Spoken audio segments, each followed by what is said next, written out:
And now we bring in our Raptors reporter, Josh Lewenberg.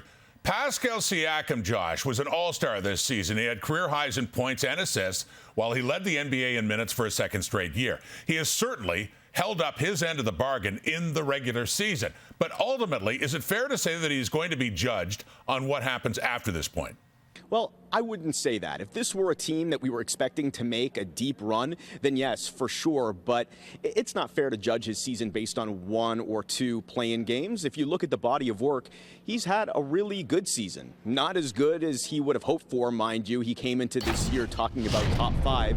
And I really thought the path for him to get to that level was improving his efficiency, especially from three-point range.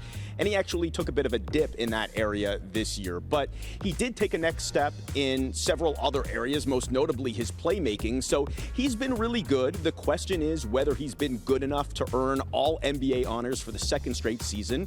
And that's going to be an expensive question because it will determine whether he's eligible for a Supermax extension in the summer. I think it's unlikely just given the Raptors' record and team success usually affects the voting process, but he has made a strong case for himself.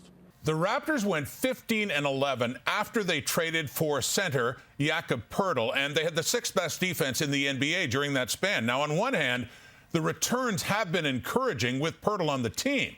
But could the Raptors' season have been in a better position if they had addressed the center position earlier on?